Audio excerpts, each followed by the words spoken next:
So good day everyone. I'm Erlen Socotor, students in Central Mindanao University and agriculture student. So this video is for educational purpose only, and we are discussing about I am discussing about cell science, and I am sharing my knowledge to him as an IT student. By the way, he is Alexander Ortiz, second year student in IT. So mag-start ta. What is soil science para sa imo, sir? Study about sa Sige, sir. so yuta. Sa mga yuta. Sakto, sir. Ang para ma-clear gid na to, ang soil science is kana bitawng science yang nag-study about soil as a natural resources. So ingon ta og soil, unsa imong kakakuan kanang mauna-unaan nimo? Sa soil. Bisag unsa lang kanang idea. Tamnan na. Tandanan, sakto. Tapos kanang kabantay ka ng mga, di ba, naglaylay og color ang mga soil, ang mga yuta.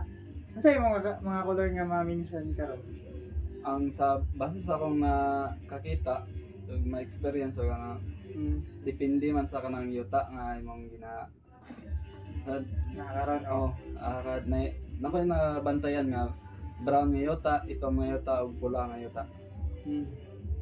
So kana day sir, kuan gud na siya kanang brown nga og kanang itom. Ang kanang itom grabe lang na og content bitaw og organic matter, which is tsada gid na siya tamnan og yuta. Ug kanang brown ubos-ubos lang na siya gamay sa kuan kanang kadaghanon sa mga organic matter ug mga other nutrients sa yuta. So kanang pula pod is mong pula na siya tungod kay daghan na siya og nutrient nga kuan iron. Nganong magpula man tungod kay acid na siyang yuta, tungod kay acidic man gud ang kuan soy ang iron. So about pag inana ang problema kuan man gud ang natay pH nga kanang basihan sa yuta kung tsada ba siya tamnan o dili. Ang normal nga neutral nga pH niya is katong kuan 6.5 to 7 man ata to. 7. Tas kung na siya iron, mas daghan ang iron, daghan kayo content ng iron, mo na siya ang gakuan og acidity sa yuta. Mo na siya ang toxic sa plants bitaw, dili kayo kuan og nutrients kay kaabi ka lain pareha gud anang mga vitamins ta nya di mo kailangan bitaw niya overdose ang kuan. So lain pud na siya kay dili balance ang mga nutrition nga ma-absorb sa plant. So mo na siya nga mabalaan na nimo sa mga kana bitaw ay magtanom pod ka og kana bitaw sa basakan, di ba? Na may basakan sir. Kanang tanong mo tingala bitaw ka nga bisag unsa yung mga fertilizer nimo gamiton kay kanang kuan gyapon nimong kuan minus gyapon nimong kuan bitaw depende sa kuan budget minus na gay time nga minus kay tungod mo na sa ano naman tayo ginatawag nga fertilizer recommendation. Ang kanang fertilizer recommendation na contains na siya o kana bitaw mga dagko nga quantity nga imong gamiton dapat nga fertilizer na sa nitrogen, phosphorus, potassium, calcium. Ang kanang major gid nga macro ang dagko nga nutrients sa yuta nga gina-recommend is NPK, nga nitrogen, phosphorus ug potassium. Og mabalaan na nimo gamiton nimo ang kanang soil analysis, mag soil analysis ka pero naman ata sa muswad pero mahal man japon. Andra pero mahal palagi niya, it takes time pod. So gusto mo makakabaluan na mag soil analysis kimo para mabalaan yung yuta bitaw para makatanom og mag higher yield gid ang imong umay. Tapos balik ta sa sa soil. Na siya ay upat ka major components ang soil. Ang pinakauna na is air. Makabalo na yun sa air. 25% na siya sa earth. surface sa earth. Tapos ang water 25 gyapon. Tas napoy mineral. Unsa man yung kanang makadungog kag word nga mineral, unsa may una-unahan nimo sir? Mineral, Oh, mineral. tubig. Ako ng mga tubig, okay yung yun ako. Kanang mga mineral mo na siyang kanang mga bato, bulawan, mga gold, mga other pangakuan. Ma-form na siya tungod sa withering muna siya, ang soil pod. Tungod na siya sa withering. Tapos, ang kanang mineral content na siya og kuan 45% mo na yung pinakadako kay yuta kay nang kuan solid ba na siya nga kuan soil solid din na siya nga particle tapos napod tay 5% which is 95 naman to tanan. Ang 5% ana is ang organic matter. Ang organic matter is ga-compose na siya og humus. Sa 5% ana sa organic matter, ang humus ang pinakadaghan 80%.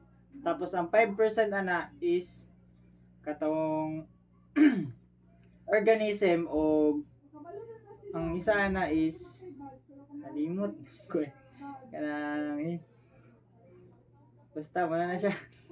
Tapos kan nga tayo ginatawag nga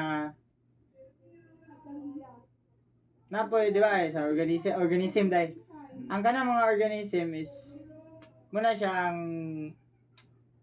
mga kinabuhi nga gapuyo sa yuta hantod mamatay sila na yung mga classification na mga gamay padulong ubos ang ginatawag ng pinakagamay is microfauna microflora tapos sunod na is ang microflora is muna siya ang mga bacteria fungi kanang sa soil bitaw isa ka teaspoon pa na ang kakontain ana nga bacteria is 100 million to 1 billion.